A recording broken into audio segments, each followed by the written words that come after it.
Salut à tous, aujourd'hui on se penche sur le mot rock, de rock and roll, ce mouvement de pseudo-musique qui a accompagné l'ère de la grande apostasie du monde occidental chrétien, sachant que le monde chrétien orthodoxe a été préservé par la guerre froide avec le bloc, même si le communisme après s'est effondré, mais pendant de longues décennies, ils ont pu maintenir plus de traditions chrétiennes orthodoxes, contrairement à l'acharnement qu'il y a eu du côté de l'Ouest et surtout sur les catholiques. Bien plus que sur les protestants, mais même les protestants aussi. Alors, de tout ce monde-là, donc c'est la musique du diable qui a été promue. Et elle était vraiment appelée comme ça, la musique du diable. Alors évidemment, sur le moment, tout le monde, mais c'est n'importe quoi, c'est pour empêcher la liberté, l'épanouissement des gens, etc. On sait très bien ce que la chair met dans épanouissement, ce que l'orgueil met dans épanouissement, et c'est que les yeux mettent dans épanouissement, c'est-à-dire concupiscence, concupiscence et concupiscence débridée, c'est-à-dire amenée à l'esclavage du péché. Alors, quand on se met à fouiller un petit peu, déjà il y a un signal clignotant rouge, déjà il y a alerte rouge. Déjà, le mot vient de manière bizarroïde. Le nom vient d'un enchaînement de choses bizarroïdes. Déjà, ça c'est la marque du démon. Certains vont dire, oui mais pourquoi tel nom, ça a l'air d'être venu petit à petit par inspiration. Il faut savoir que le démon a besoin de mots. Comme il a besoin d'images, de sons, il a aussi besoin de mots qui vont agir sur le plan surnaturel. Et comme j'ai déjà dit, il utilise donc les langues bibliques pour ça. Et en signe de perversion et d'attaque du verbe de Dieu, c'est-à-dire du Christ. Donc il attaque aussi dans son verbe, de ce que lui permet Dieu, bien sûr. Mais c'est une action surnaturelle qui lui est permise. Donc pour son action. À un moindre effet. Ça n'a pas non plus, Dieu ne permet pas d'aller au-delà de ce qu'il pourrait faire. Il pourrait faire bien pire. Mais il l'utilise. Alors, le mot qui va être choisi, soi-disant choisi, en fait c'est un mot choisi par le diable et il va le faire adopter par ce que j'appelle l'inspiration. Il y a les bonnes inspirations, mais il y a aussi les mauvaises inspirations. Et les bonnes inspirations, elles viennent de Dieu ou de ses intermédiaires, comme peut-être des anges, etc.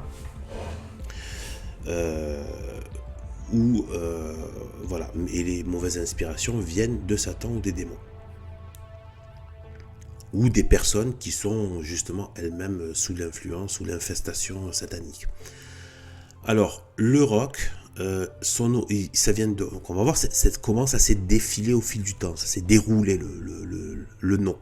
Alors, ça venait donc à la base des marins, des navigateurs qui partaient en mer et qui parfois se retrouvaient dans des zones très très très agitées, houleuses, et qui faisaient que le bateau tanguait dans tous les sens. Et il allait aussi en avant, mais aussi comme il y avait des vagues qui venaient en face, il retournait en arrière. En avant, en arrière et à droite. Et ils étaient tangués à gauche et à droite.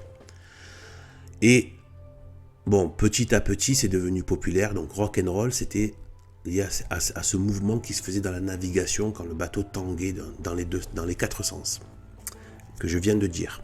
Ensuite, bon, ça a été pris pour être utilisé de façon grasse et graveleuse et lubrique comment dire, comme référence à l'acte sexuel, voilà, bon, de manière assez grossière, mais bon, voilà.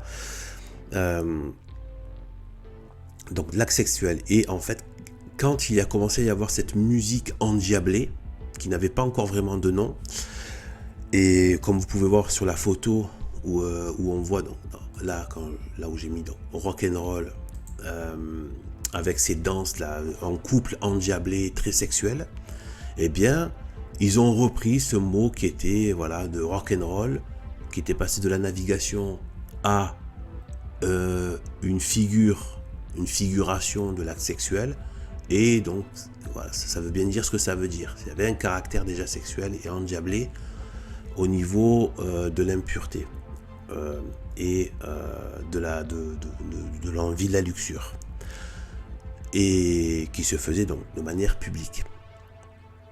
Alors,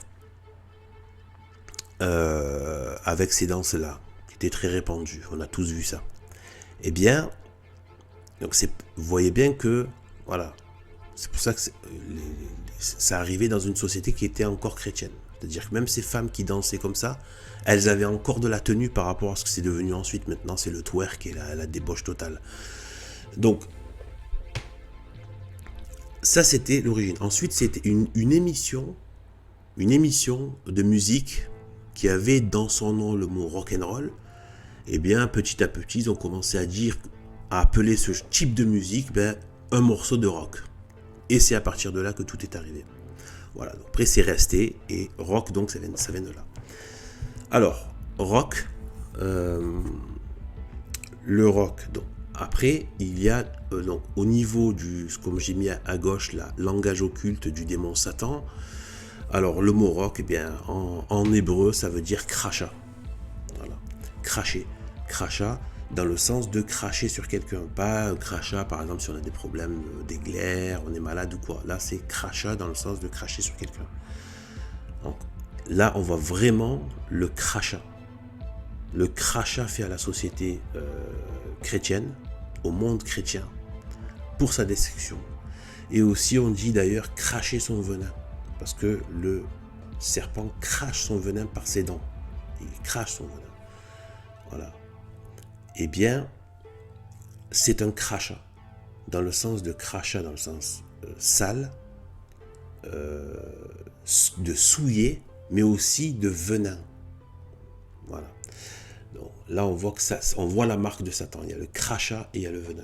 Il y a la corruption, le fait de souiller le sacré, et en même temps le venin, dire entre guillemets l'exaltation du mal et de l'ordure.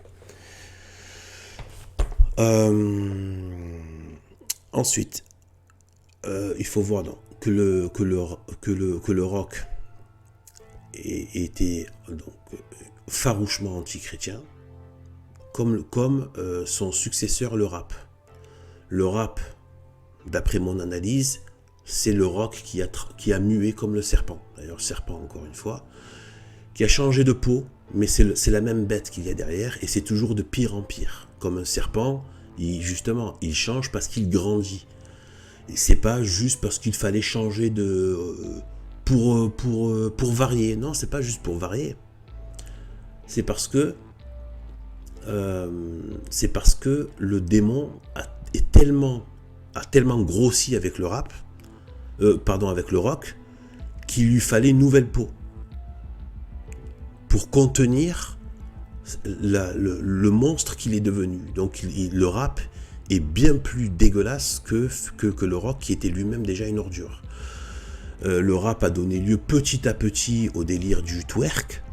Pareil, hein, ça devient aussi toujours un accompagnement de danse de luxure endiablée. Voilà. Alors, voilà, donc farouchement anti-chrétien, et le rap aussi. Il faudra que je fasse une vidéo spécialement sur le rap.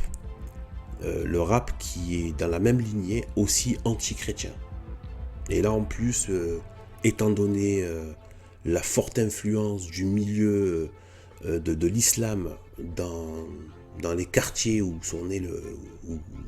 a été adopté le rap en Europe, eh bien c'est très marqué musulman. Et même ceux qui étaient chrétiens ont dû apostasier, sûrement par pression, mais ils ont accepté, ils ont accepté le monde, hein. Ils ont apostasié le christianisme pour se convertir à l'islam. Voilà. Donc ce sont des apostats et des traîtres au Christ. Voilà. Et en espérant, bien évidemment, qu'ils reviennent au Christ. Voilà. Mais la réalité, c'est ça. Dans les faits, c'est ça. on a tourné le dos au Christ. Donc c'est gravissime. Et en plus, il donne un modèle comme ça aux autres, en ayant énormément de vues et de célébrités. Voilà. Alors, voilà, donc encore une fois, et d'ailleurs dans le milieu du rap, si quelqu'un se dit chrétien, il est automatiquement conspué et haï. Voilà, de fait. Ça veut bien dire ce que ça veut dire. C'est vraiment dans la même lignée que le rock. C'est le même monstre en fait. Ensuite, le symbole du rock, ça a toujours été donc, la tête de mort. Souvent, ça fait les cornes de Satan avec la main, avec le signe des cornes de Satan. Et les deux ailes aussi, qui a les deux ailes de l'ange déchu, donc du démon. Et on voit bien les liens qu'il y a avec notamment la vidéo que j'ai faite sur le tatouage, que ça revient. C'est-à-dire que c'est le même, c'est pour ça que c'est la même bête qui mue en fait. C'est pas une nouvelle mode, non, c'est le même démon qui mue. Voilà. Et là, le côté tête de mort qui était sur les blousons, qui était sur les t-shirts, etc. et tout, sur les albums, dans les clips, etc. Ben là, ça vient sur les corps, carrément. Donc c'est de pire en pire en fait. Ça vient sur les corps, les têtes de mort et les ailes d'anges déchus, donc les démons. Les gens se mettent le démon et la mort. Pas oublier que la tête de mort représente la mort et la mort de l'âme, la mort spirituelle. C'est-à-dire le péché originel qui nous a fait tomber dans la mort. Parce qu'en fait, nous ne sommes pas vivants. L'existence biologique, la vie biologique n'est pas la vie humaine normalement. Voilà. Et la seule manière de pouvoir avoir la vie, c'est en Christ. Voilà. Par le baptême, ou le désir du baptême, et en allant vers le baptême, et ensuite, bien évidemment, de rester en état de grâce. Avec les moyens que l'Église permet. Et bien évidemment, Sainte Marie. Voilà, et ça a été repris par Harley Davidson, d'ailleurs, qui était la moto des rockers. Et avec ce côté, les ailes, voilà, tout ça. Soi-disant la liberté, bon, on sait très bien quelle était la liberté, là on en revient encore au péché originel, et la stratégie de Satan, qui invoque toujours la liberté pour se défaire de Dieu. Et on sait que la liberté de la chair, c'est la concupiscence, la liberté de l'orgueil, c'est la concupiscence, la liberté des yeux, c'est la concupiscence, et propre à chacune d'elles. Et c'est-à-dire le malheur. On n'a pas la joie, on est malheureux dans tout ça. Même si on ne veut pas se l'avouer. Et souvent par ignorance de ce que c'est que le bien.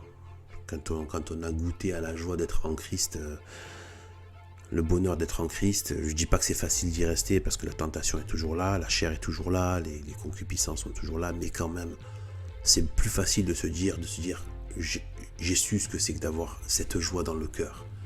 Et ça n'a rien à voir avec ce que les concupiscences de la chair, des yeux et de l'orgueil peuvent octroyer. C'est d'une misère effroyable. Ça a donné aussi le rock a donné aussi lieu à d'autres abominations, c'est-à-dire des branches plus sévères, c'est-à-dire le punk.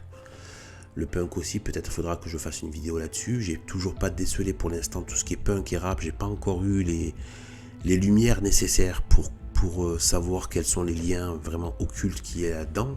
À mon avis, ça doit être dégueulasse, mais bon. Quand j'aurai eu les bonnes réflexions à ce niveau-là, je partagerai, si Dieu me le permet. Voilà, là on voit que le soi-disant groupe de rock qu'on a divinisé comme si c'était une grande légende, non, c'est juste une bande de dégénérés qui s'adonnait à la lèpre morale, voilà, c'est tout, c'est-à-dire les Rolling Stones, voilà, et voilà, et là j'ai pris cette photo parce qu'on voit déjà le délire trans, donc voilà le lien que j'ai fait entre Tête de mort et les ailes qu'il y avait dans le rock, hop, dans le tatouage aujourd'hui, le côté trans, tout ça, déjà dans Rolling Stone, déjà dans beaucoup de choses, déjà ça commençait même avec Indochine, là, en France, tout ça, le côté, là, tout ce délire-là, l'homosexualité, les trans, tout ça, dans le milieu pseudo-artistique, eh bien tout ça c'était déjà là, le côté LGBT. Et là c'est devenu, c'est-à-dire que maintenant le côté LGBT d'aujourd'hui est la même chose qu'il y avait à l'époque, mais le serpent a grossi en fait, il a grossi. Et il a changé de peau, mais c'est le même, il est encore pire en fait. Eh bien, c'est pareil donc par rapport aux trans et donc LGBT, c'est encore une fois. Et comme le rap aussi est devenu le rock qui a grandi. Et c'est toujours pareil, on voit que c'est toujours obscène et il y a toujours cette obscénité, la mort, l'obscénité, donc on voit ça aussi avec les tatouages, hein, la mort dans les tatouages, le démon, l'obscénité sexuelle et comment dire, l'espèce d'orgueil, hein, l'orgueil des rockers qui étaient là en train de se prenaient pour je sais pas qui sur scène, en train de hurler, se montrer, etc. et tout. Les rappeurs, pareil, toujours dans une espèce d'orgueil, mais alors, voilà, ordurier en plus, et voilà, et le bruit, c'est-à-dire de la musique qui ressemble de plus en plus à du bruit, c'est-à-dire il n'y a plus de grâce en fait dans ce que tu écoutes, il n'y a pas la grâce en fait, et c'est vraiment une marque du démoniaque, il n'y a plus la grâce, voilà, les musiques qui n'ont pas de grâce. La musique populaire, avant il y avait de la grâce dans l'accordéon, etc. Les musiques populaires avaient de la grâce. Là, l'âme comment dire, est ligotée dans les horreurs de l'enfer, quoi. C'est par tous les sens. Bon, alors, avec toutes ces joyeusetés, voilà. Ensuite, je vous conseille, hein, moi, ce que je fais, je ne passe pas ma vie à penser aux démons. Je préfère le dire à mes auditeurs. Je passe bien plus de temps dans les choses de la grâce, parce qu'il ne faut pas passer. Mais j'en parle parce que ce travail, j'estime qu'il n'est pas véritablement fait. Voilà, donc il faut le faire, mais il ne faut pas en rester là. Quand on est avec Jésus-Christ et Sainte Marie, on n'a pas à craindre, on ne vit pas dans la peur, et ni dans la crainte, et ni dans l'obsession des démons. Les démons sont rien du tout à côté, mais rien du tout. On est protégé avec Jésus-Christ et Sainte Marie. C'est de foi, c'est la vérité. Voilà. Mais on doit parler de ce genre de choses parce que tout le monde n'a pas cette protection, cette grâce, et même nous, on n'est pas toujours protégés parce que, voilà, selon, si on a perd la protection, ben, c'est qu'il y a des raisons. Voilà. Soit Dieu veut nous éprouver un peu, soit c'est parce on s'est pris trop, voilà, on a eu trop d'orgueil à certains moments qui nous ont fait perdre de la grâce. Enfin bref, voilà. Est-ce que je peux ajouter quelque chose? Voilà, et il y a eu le hard rock. Alors le hard rock, c'est un dérivé comme le côté punk. C'est un dérivé du rock. Alors je vais juste terminer en parlant des caractéristiques des trois mouvements. On a donc le punk athée. Le punk, c'est du athée dégénéré. Voilà, c'est carrément, voilà, c'est ceux qui ont, voilà, c'est athée sans rien, quoi. C'est, voilà. Ensuite, donc le hard rock, par contre, lui, il y a deux mouvements. Il y a le côté athée. Non, il y en a même trois. Il y a le côté hard rock athée. C'est, on sait pas ce qu'il raconte, il hurle. C'est l'enfer, quoi. Voilà. C'est l'enfer, c'est du bruit, c'est des hurlements, c'est l'enfer. C'est athée, ou alors c'est satanique. Donc il y a carrément des hard rockers satanistes.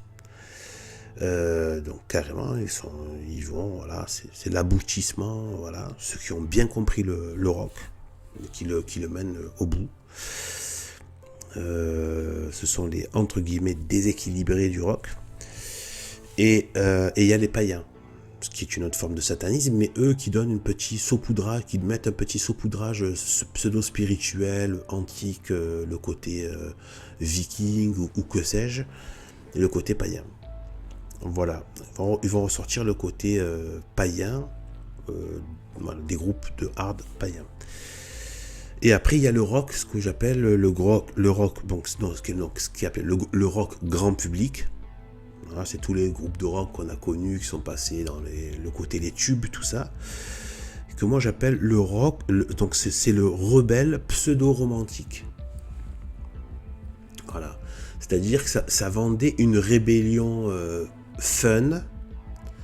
C'était le plus dangereux de tous, parce que les autres, au moins, ils avaient vraiment des apparences de ce qu'ils étaient, c'est-à-dire des cinglés satanisés, alors que des rockers venaient un peu comme Indochine, comme Police, etc. et tout, et d'autres, Scorpion, des choses comme ça et tout, ou d'autres, il y en a eu plein d'autres, et en fait, en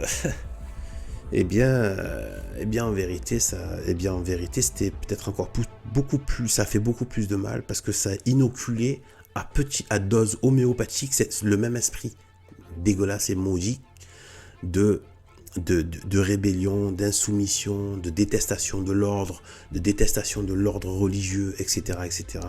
À dose homéopathique, mais très efficace. Et c'est côté le pseudo-rebelle romantique, et on sait très bien ce que ça veut dire romantique, ça veut dire la concupiscence de la chair. Voilà. Et le romantisme, voilà, ça reste, pour eux, c'est la débauche. C'est la débauche. Et avec leur phrase sex and rock and roll, tout ça, donc on voit bien, voilà. Donc voilà, c'est ça. Voilà, donc je pense avoir fait le tour. Voilà pour le rock. J'espère pouvoir en faire une sur le rap qui déglinguera assez bien le truc. Voilou, à plus tard tout le monde.